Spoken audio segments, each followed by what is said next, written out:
Well, good afternoon and welcome to your next episode of Shonda's Talk.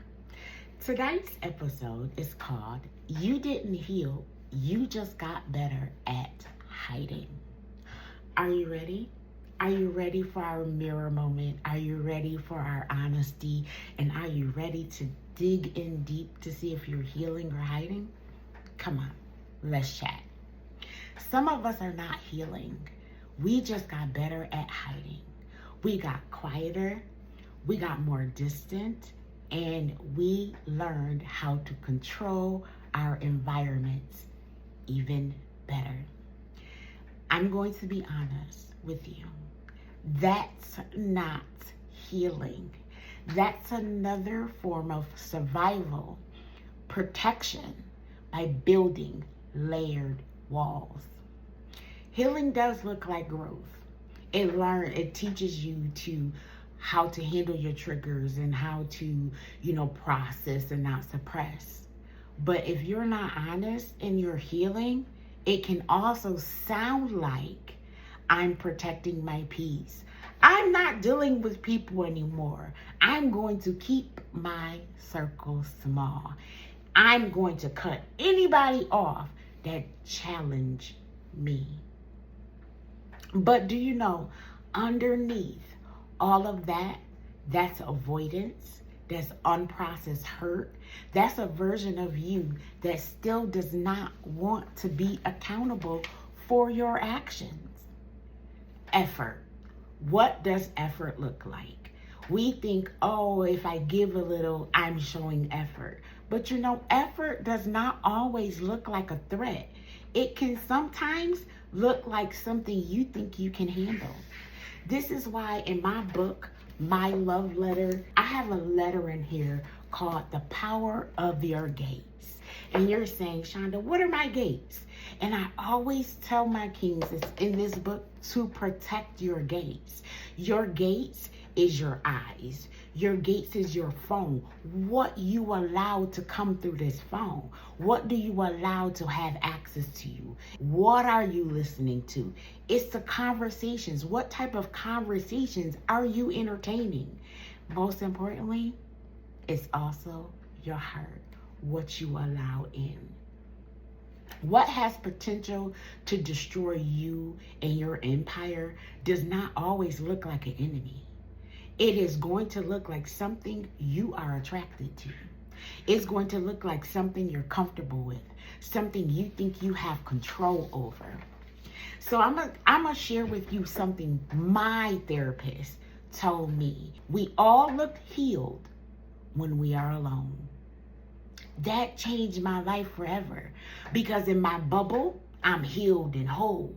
But how am I showing up in my relationships? Because that's what really matters. That shows how much you are healed, or that shows what still require work. So, are you being accountable? Are you owning what you have done or said to someone without deflecting or over-explaining? Are you being honest? Can you tell someone the truth even when it's uncomfortable or it will cost you your relationship? Can you have that type of honesty? Your integrity. Are you consistently being who you say you are, even when no one is around? Your emotional maturity. Can you communicate? Can you process? And can you respond without shutting down or avoiding or still reacting out of survival mode, which is from your past? Can you do that? Your time. Your time is so important in your healing. When you're truly healing, you understand how you show up matters. You don't just say you care. You make time and effort to reflect that. You learn to become very intentional about your time, who you give it to and how you give it to, because you understand that time is what strengthens relationships and connections. Remember, it's easy to be healed and whole when nobody is requiring anything from you. But do you know relationships will expose what is really still there and need work? Healing also teaches you to stop telling people, treat me how I deserve. You know why? Because the truth is, some people don't know how to treat themselves. Some people don't even know how to respect themselves. So I want you to ask yourself this. How can you expect someone to give you something they don't even believe or practice what they think or know they are worthy of? How can you expect it from them? When a person does not respect or honor themselves, their standards are low, their boundaries are inconsistent, and they tolerate what reflects that. So again, if everyone actually respected themselves the way they say they do, how would relationships look different today? If the respect I'm demanding from you, I actually gave to myself, would we still have manipulation and gaslighting and lies and betrayal and treating? Would we still have those in relationships today? To all my kings out there, you say you deserve honor. You say you deserve respect, but your actions do not always reflect and align with what you say you deserve. Some of the things that you tolerate would be non-negotiable. Some conversations would not have to happen twice. Some behaviors would not be excused. Some people will still not have access to you if you truly respected who you are. Even in the Bible, this has been an issue with some of our men. Let me give you a few examples. Samson, powerful, strong, chosen, set apart by God. And it wasn't that he lacked power. He lacked discipline because of what he allowed close to him.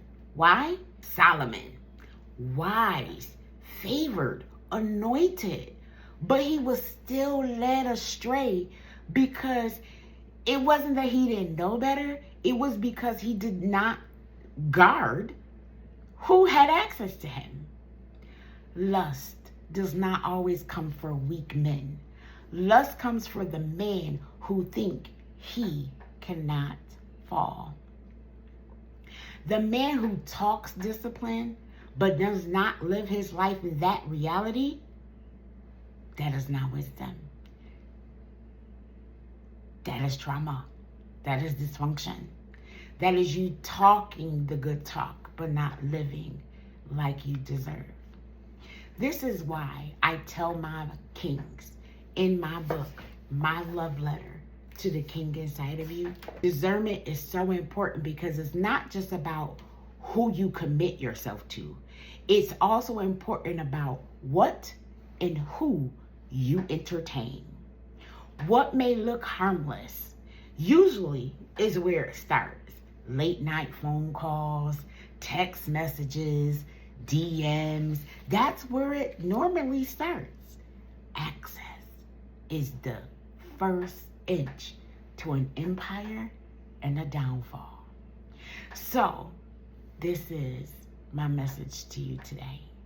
If nothing changed in how you show up, you did not heal. You just got better at disconnecting when it got hard, hiding when it requires the truth, and suppressing what you never dealt with. Healing is not proven by how peaceful your life is when no one is around. Healing reveals who you are when someone gets close enough to experience you. So, if I was to get close to you today, what would I experience? Would I experience the man that you are designed to be? Or would I need to re-enter healing from surviving who you pretended to be? If the version of you keeps showing up when new people enter your life, it's not a timing issue. It's not a other people issue. The issue is you. So, are you healing or are you hiding? And we know I wouldn't be who I am if I didn't leave you with something to think about. I am going to leave you with 4 reflective mirror questions. Are you ready? Question number 1. What actually changed about you when it comes to your accountability? Or are you still explaining your behaviors instead of owning them? Question number 2. What changed about your boundaries? Or are you still allowing what you say you no longer deserve have complete access to you? Question number 3. What changed about your commitment, not just to a person, but to doing the work, even when it's uncomfortable? And question number 4. Whether you entered a new relationship or you're trying to show up differently in the one you are already in, what is actually different about you now compared to the old version of you?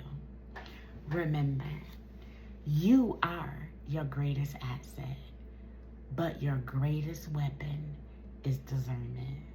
So remember, you are worthy of unconditional love. You are worthy of support. I am going to tell you today, I am proud of you. I am proud of the journey that you're on. I know that you can do this. I believe in you. Thank you for watching. Have an amazing day. Why? Because you deserve it. Just know I am rooting for your success.